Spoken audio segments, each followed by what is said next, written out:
नमस्कार प्यारे साथियों। पिछली क्लास में हम लोगों ने बात की थी सेकंड ग्रेड के सिलेबस एनालिसिस के बारे में। साथ में हम लोगों ने ये देखा था कि किस प्रकार से बिना किसी कोचिंग के जो है हम लोग निःशुल्क सेकंड ग्रेड की तैयारी कर सकते हैं, कौन कौन से यूट्यूब चैनल की सहायता ले सकते हैं, किस किस बुक को किस किस पुस्तकों की जो है हम लोग सहायता ले सकते हैं। आज की इस वीडियो में हम स्पेशली बात करेंगे टाइम मैनेजमेंट के बारे में। और टाइम मैनेजमेंट किस चीज़ का, तो टाइम मैनेजमेंट हम सेकंड ग्रेड के बारे में ही बात करने वाले हैं। यहाँ पे स्टडी टाइम मैनेजमेंट को लेके चलेंगे हम लोग, जो सेकंड ग्रेड माध्यमिक शिक्षा विभाग के द्वारा आयोजित करवाई जाएगी। फिलहाल संस्कृत शिक्षा विभाग वाला नोटिफिकेशन आउट हो चुका है, जिन्होंने फॉर्म नहीं भरे वो भर सकते हैं। किस प्रकार हमें टाइम मैनेजमेंट करना है, क्या हमारा डेली रूटीन होना चाहिए, तो मैंने प्रत्येक दिन को 4 स्लॉट में बांट दिया है। 4 सेट के अंदर मैंने एक दिन को बांटा है। और किस प्रकार से जो है एक रूम पे रहने वाले स्टूडेंट के लिए भी ये टाइम टेबल जो है बेहद जो है फ़ायदेमंद साबित हो सकता है। ठीक है, और जो घर पे रहते हैं उनके लिए तो बेहद साबित होएगा ही, परंतु अगर कोई स्टूडेंट रूम पे रहता है, उसके काम को मैनेज करना है, सारी चीज़ें, तो उसके लिए मैंने एक बेहतरीन जो है रणनीति बनाने का प्रयास किया है। तो आइए शुरू करते हैं। पहली चीज़ है सेट फर्स्ट। सेट फर्स्ट में हमारा क्या होगा, सेट फर्स्ट बनाया मैंने 6 बजे से लेकर जो है 9 बजे तक का। इसके अंदर क्या होता है, सुबह सुबह आपको उठना है, मतलब 6 से पहले उठना है। अभी ये टास्क मानो या कुछ ही मानो, अब 6 बजे तो उठना ही पड़ेगा, पढ़ना है तो। अब आप सोचो मैं तो 10 बजे उठूँगा तो यान को काम चालू हो, ठीक है। तो 6 बजे तो आपको पढ़ाई शुरू कर देनी है कि आपको उठना कितने बजे है, 5:30 तक, ताकि आप जो है चाय वाय पी के ब्रश व्रश करके फ्रेश होके हर चीज़ से फ्री हो जाओ 30 मिनट के अंदर। और फिर जो आपको 6 बजे बुक उठा लेनी है। अब करना क्या है, 6 बजे उठ के बुक तो उठा ले, पर करे क्या, जो काम क्या करना है आपको, जो लास्ट डे जो पढ़ा है, पिछले दिन जो आपने पूरे दिन भर जो पढ़ा है, उसका जो है क्विक रिविज़न करना है। ठीक है, क्योंकि वो आपको उठते ही एक तो आपको नई चीज़ दिखेगी, अरे यार बोर हो रहे हैं, मतलब थोड़ा इंटरेस्ट नहीं आएगा। और जो कुछ पहले से पढ़ा हुआ है ना, उसको उठाओगे ना आप उठते ही, नहीं नहीं इसको देखा था अपन ने, थोड़ा सा इंटरेस्ट आएगा आपको उसमें पढ़ने में। तो आपको लास्ट डे के जो चीज़ें पढ़ी हुई है ना, उसको रिविज़न सबसे इंपॉर्टेंट है सिलेक्शन में। कमी कहाँ रहती है, हम पढ़ते जाते हैं, रिविज़न होगा नहीं, है ना। यानी कि पिछले दिन जो आपने पढ़ा हुआ है उसका क्या करना है, सबसे पहले इन 3 घंटों में आपको रिविज़न करना है। अगर कोई लास्ट डे का अगर कोई टॉपिक अगर आपका छूटा हुआ है, तो पहले उसको निपटा लेना है, इन 3 घंटों में आपको ये करना है। क्या करना है, इन 3 घंटों में आपको ये करना है कि 6 से 9 तक तो है आपको कंटिन्यू स्टडी करनी है, चाय पीने के बाद में। ठीक है, चाय पी लोगे आप आराम से, कोई दिक्कत नहीं होगी आपको। और फिर चाय पीने के बाद जो आप आराम से 3 घंटे पढ़ सकते हो बिना किसी की रोक टोक के। ठीक है, रूम पे रहने वाले स्टूडेंट के लिए। ठीक है, और फिर उसके बाद में हम चलते हैं सेट 2 की ओर। अब जो है 9 से लेकर मैंने 11 तक कोई आपका टाइम नहीं रखा है, क्योंकि 9 से लेकर 11 तक आप खाना खाओ, नहाओ धो, कुछ ही करो, जो भी आपके दैनिक क्रियाक्रम है कार्य जो करने हैं आपको वो करो। ठीक है, 9 से लेकर 11 तक 2 घंटे खूब होते हैं, नहाने धोने, खाना बनाने, खाना खाने, इनके लिए।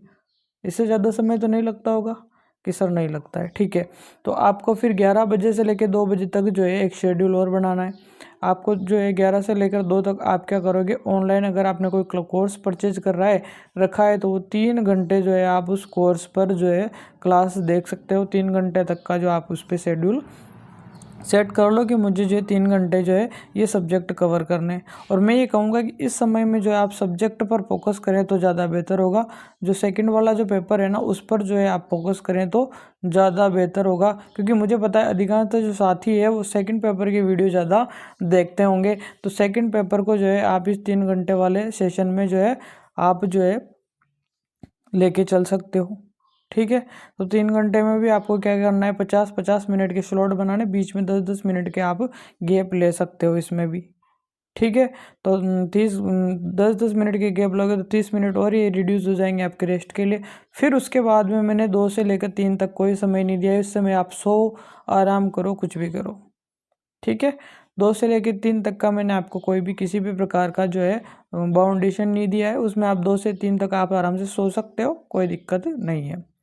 फिर जो है आप जो है 3 बजे उठते ही फ्रेश मूड रहेगा, और फ्रेश मूड में बहुत सारे क्या करते हैं जो है कोर्स जिनके पूरे हो चुके हैं और जिनके नहीं हुए तो वो तो वापस क्लास में लगेंगे, मुझे पता है ना। तो 3 से 5 तक आप वापस या तो क्लास ले लो, या फिर जो मैं कहूँगा कि रीडिंग करो। रीडिंग करने की क्यों कह रहा हूँ, क्योंकि आपने जो ये 1 घंटे की नींद निकाली ना, इससे आपका ब्रेन रिलैक्स हो गया है। और ब्रेन रिलैक्स जब रहता है ना, तो उठते ही रीडिंग करते हैं ना अगर किसी चीज़ को, तो वो चीज़ ज़्यादा एब्जॉर्व होती है माइंड में, समझ रहे हो। तो मैं इसलिए इसको रीडिंग फेज मान के बोल रहा हूँ कि रीडिंग करो आप इस टाइम। जैसे उठते ही अगर दिमाग किसी चीज़ में इन्वॉल्व नहीं हुआ ना, तो सीधा आप रीडिंग करो, आपको इतना अच्छा याद होगा, आप कहोगे कि सर वो मज़ा आ गया, ठीक है ना। तो इसलिए मैंने रीडिंग फेज बोली है 3 से लेके 5 तक। अब किसी की ज़्यादा कवर नहीं हो पा रहा है तो 6 बजे तक कर लीजिएगा, 6 तक खूब है। फिर 6 के बाद या फिर 5 के बाद जो है आप 8 बजे तक फ्री हो, 5 से लेकर आप 8 बजे तक फ्री हो। इस दौरान आप खाओ पियो घूमो नाचो गाओ ऐश करो, जो भी करना है आपको। 5 से लेकर 8 के बीच में आपको ये काम निपटा देना है। फिर आता है आपका सेट नंबर 4, जो कि 8 बजे से शुरू हो जाएगा। 8 से लेकर 10 तक पढ़ सकते हो तो 10 तक, और 11 तक पढ़ सकते हो तो 11 तक, और 11 बजे तक आपको फ़ोन को ऑफ करके जो है सो जाना है 11 PM पे।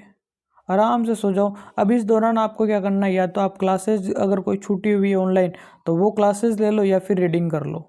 या तो क्लासेस ले लो या फिर क्या कर लो, आप रीडिंग कर सकते हो, जो भी आपको उचित लगे। और मेरे हिसाब से क्लासेस लेने का समय बिल्कुल सही रहेगा, क्योंकि जो है लड़कियां जो होती है अधिकांशतः वो टीवी देखती है रात में, है ना। लड़के तो फ़ोन वोन में लगे रहते हैं, और वो भी कुछ तो फ़ोन ही चलाती है। तो उससे बेस्ट ये है कि आप जो है 8 से 10 वाला जो है क्लासेस में इन्वॉल्व रहो, ताकि आपका फ़ोन चलाना भी जो है ख़राब नहीं हो। इस तरह से जो आप जो है 4 सेट में इस दिन को डिवाइड करोगे तो बिना बोरियत फील, आपको ज़्यादा बोरियत भी फील नहीं होगी। कंटिन्यू पढ़ोगे तो थोड़ा बोरियत, अरे यार चलो उठते हैं ना, ये सारी चीज़ें आती है दिमाग में, नहीं। तो इन 4 फेज़ के अंदर आप जो है अपनी तैयारी को थोड़ा बूस्ट करने का प्रयास करें, और 1 या 2 दिन फॉलो करके देखें। अगर आपको अच्छा लगता है तो इसको कंटिन्यू रखें, है ना। तो बस आज की क्लास में यही है। अगर हम आवर का काउंट करते हैं तो 3 घंटे सेट फर्स्ट के हो गए, और आपके जो है 11 से 12, 12 से 1, 1 से 2, 3 घंटे सेट 2 के हो गए, है ना। 3 घंटे सेट 2 के हो गए। आप यहाँ मिनिमम 2 घंटे मानो, कितने हो गए 8 घंटे, ठीक है। और 8 और 2 यहाँ मान लो 10 घंटे की पढ़ाई हो रही है, ठीक है। मिनिमम बता रहा हूँ, 11 तक भी पढ़ सकता है, उधर 12 घंटे भी, 10 से 12 घंटे की पढ़ाई का ये शेड्यूल जो है एक छोटी सी वीडियो के माध्यम से आप तक पहुँचाने का मैंने प्रयास किया है। बहुत बहुत धन्यवाद।